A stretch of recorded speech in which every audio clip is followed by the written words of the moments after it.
Yes. അപ്പോൾ ഈ video വന്നിട്ട് CA Inter FM May 26 അറ്റംപ്റ്റിലെ ക്വസ്റ്റ്യൻ പേപ്പറിൻ്റെ സൊല്യൂഷൻ ഡിസ്കഷനാണ്. സോ ഫസ്റ്റ് നമ്മൾ MCQ പാർട്ടാണ് നോക്കുന്നത്. Then will go to descriptive part. അതിൽ MCQയിൽ ഫസ്റ്റ് കേസ് സിനാരിയോ.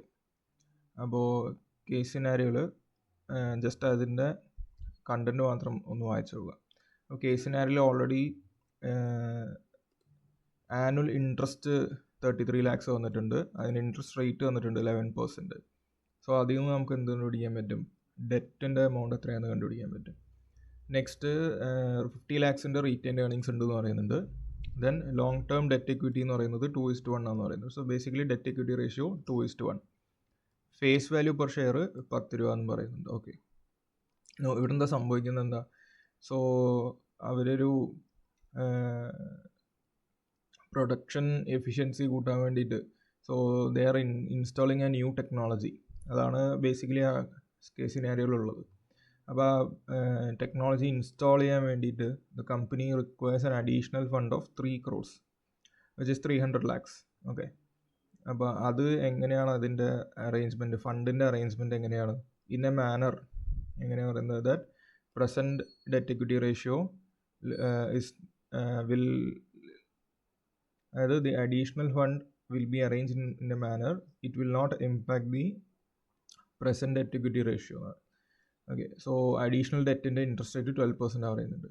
സോ ഇതിൻ്റെ മീനിങ് എന്തായാലും അഡീഷണൽ ഫണ്ട് കൊണ്ട് റേസ് ചെയ്ത് കഴിഞ്ഞാലും so the debt equity ratio will not change. So as a result of implementing a new technology it is anticipated that ROI will increase by 3%, presently 15%, from 15%. So 15% scenario 15% ഉണ്ട്. So it will increase by 3%. So it will become, ROI will become 18% after implementing the new technology. Then tax rate is 30% എന്ന് പറയുന്നത്. Okay, so first question, what is the equity share capital before the additional fund is introduced? അപ്പോൾ equity share ക്യാപിറ്റലാണ് വെച്ചിരിക്കുന്നത് before additional fund. So ക്വസ്റ്റ്യനിൽ debt equity ratio വന്നിട്ടുണ്ട്. Then debt compound നമ്മളിപ്പോൾ കണ്ടുപിടിച്ചിരുന്നു. നേരത്തെ 33 lakhs interest divide by 11%, 300 lakhs ആണ് debt compound before additional funds. And using the debt equity ratio നമുക്ക് എന്ത് കണ്ടുപിടിക്കാൻ പറ്റും? ഇക്വിറ്റി കോമ്പൗണ്ട് കണ്ടുപിടിക്കാൻ പറ്റും. And equity means equity share capital plus retained earnings ആണ്. So retained earnings already 50 lakhs തന്നിട്ടുണ്ടായിരുന്നു ക്വസ്റ്റ്യനിൽ. So balancing figure will be equity share capital. So that is 100 lakhs. 100 lakhs എന്ന് പറഞ്ഞു കഴിഞ്ഞാൽ എത്രയാണ്? 1 crore. So answer is 1 crore. Second, what is the total capital employed before additional fund financing? So total capital employed before and after എന്ന് ചോദിച്ചിട്ടുണ്ട്.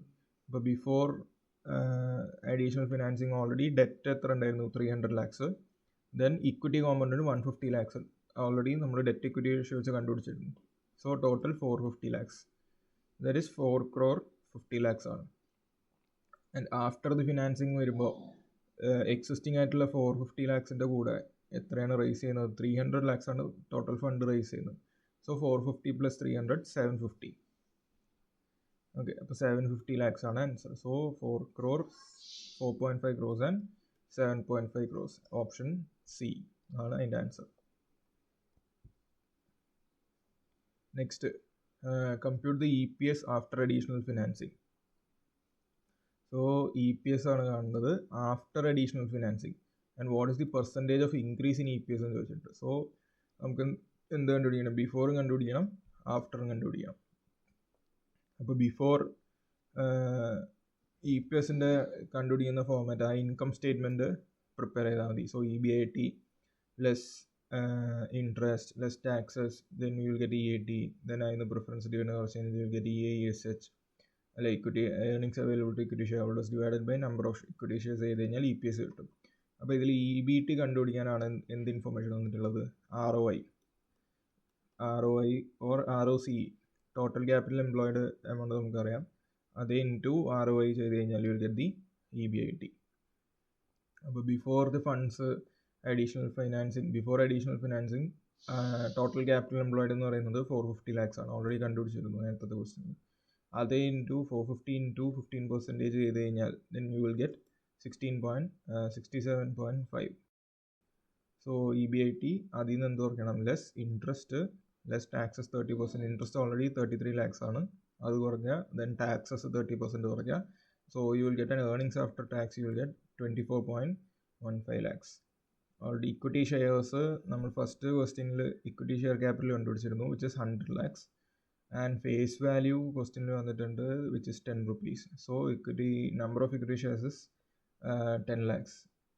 അപ്പോൾ 24.15 divided by 10 ചെയ്ത് കഴിഞ്ഞാൽ you get the EPS before additional financing which is 2.415. Similarly after the additional financing EPS എങ്ങനെ കണ്ടുപിടിക്കും? So after financing capital സ്ട്രക്ചറിൽ increase in capital structure എത്ര വരും? ഓൾറെഡി മുന്നത്തെ ക്വസ്റ്റ്യനിൽ നമ്മൾ കണ്ടുപിടിച്ചിരുന്നു 750 lakhs ആയി മാറും. സോ 750 ഇൻറ്റു ROയിൽ ഇൻക്രീസ് എത്ര പെർസെൻറ്റ് വന്നു? 15% ആയിരുന്നു. ഇൻക്രീസ് ബൈ 3% എന്ന് പറയുമ്പോൾ it will become 18%. So 750 into 18% will give you 135 lakhs. അതിൽ നിന്ന് ഇൻട്രസ്റ്റ് ഓൾഡ് എക്സിസ്റ്റിംഗ് ഡെറ്റിൻ്റെ 33 lakhs കുറയ്ക്കണം. ന്യൂ ഡെറ്റിൻ്റെ ഇൻട്രസ്റ്റ് 24 lakhs ആണ്. അതെങ്ങനെയാണ് കിട്ടിയത്? സോ അതൊന്ന് നോക്കിയോ. ന്യൂ ക്യാപിറ്റൽ സ്ട്രക്ചറിൽ എക്സിസ്റ്റിംഗ് 450 lakhs ഉണ്ട്, അഡീഷണൽ ഫണ്ട് 300 lakhs ആണ് നമ്മൾ എടുക്കുന്നത്. അത് സെയിം ഡെറ്റ് ഇക്വിറ്റി റേഷ്യോയിൽ ആണ് ഫണ്ട് അറേഞ്ച് ചെയ്യുന്നതെന്ന് ക്വസ്റ്റ്യനിൽ പറയുന്നുണ്ട് കേസ് സിനാരിയോയിൽ. അപ്പോൾ അങ്ങനെയാണെന്നുണ്ടെങ്കിൽ 300-ലെ ഡെറ്റ് കോമ്പോണൻറ്റ് എത്ര വരും? 300 into 2/3 which is 200 lakhs. Balance 100 lakhs ആണ് ഇക്വിറ്റി. അപ്പോൾ ഈ 200 lakhs-ൻ്റെ ഇൻട്രസ്റ്റ് റേറ്റ് 12% ആണെന്ന് പറയുന്നുണ്ട് ക്വസ്റ്റ്യനിൽ ഏറ്റവും താഴെ. New additional debt will carry 12% interest. So the 200 into 12% will give you 24 lakhs. അത് ദെൻ കുറച്ച് കഴിഞ്ഞാൽ യു ഗെറ്റ് ദി EBT. അതിൽ നിന്ന് ടാക്സസ് കുറച്ച് കഴിഞ്ഞാൽ finally you will get the EAT 54.6 lakh. And that divided by number of equity shares എത്ര വരും? 20 lakhs equity shares വരും. ബിക്കോസ് ഓൾറെഡി എക്സിസ്റ്റിങ്ങിൽ 10 lakh ഉണ്ടായിരുന്നു. ഇപ്പോൾ ന്യൂ ക്യാപിറ്റൽ സ്ട്രക്ചറിൽ additional fund 100 lakhs equity share ക്യാപിറ്റലാണ്. So that divided by number of that divided by face value will give you 10 lakhs. So 10 plus 10 20 lakhs ആണ് number of shares. So your EPS will be 2.73. So EPS after additional financing 2.73 രണ്ട് option ഉണ്ട്. So നമുക്ക് ഒന്നും കൂടി കണ്ടുപിടിക്കേണ്ടി വരും increase എത്രയാണ്.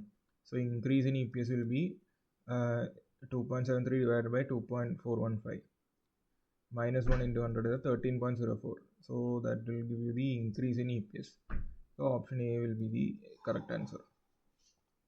Fourth question, what will be expected MPS after the change in fund? So if company expects a PE ratio of 20 തന്നിട്ടുണ്ട്. So PE ratio means price earnings. MPS by EPS ആണ് PE ratio. So with that equation you can find the expected MPS. So EPS already 2.73 കണ്ടുപിടിച്ചിട്ടുണ്ട്. And PE ratio 20 തന്നിട്ടുണ്ട്. So MPS will be 20 into 2.73 54.6. So option B is the answer. അടുത്തത് weighted average. Next was what will the post tax weighted average cost of debt after the additional financing. So post tax weighted average cost of debt ആണ് ചോദിച്ചിരിക്കുന്നത്, cost of capital അല്ല. Weighted average cost of debt. So old existing debt, old debt എത്ര ഉണ്ടായിരുന്നു? 300 lakhs. New debt raise ചെയ്തത് 200 lakhs. അതിൻ്റെ interest 33 lakhs. 200-ലെ interest 24 lakhs. Total interest 57. Total debt compound 500 lakhs. So average weighted average cost of debt will give you 11.4%, which is 57/500. പക്ഷെ നമുക്കറിയേണ്ടത് post tax ആണ്. Post tax weighted average അത് വെച്ചിരിക്കുന്നത്. So 11.5 into 1 - T ചെയ്ത് കഴിഞ്ഞാൽ U will get the post tax.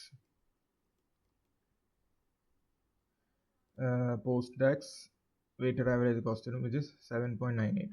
So option D is the correct answer.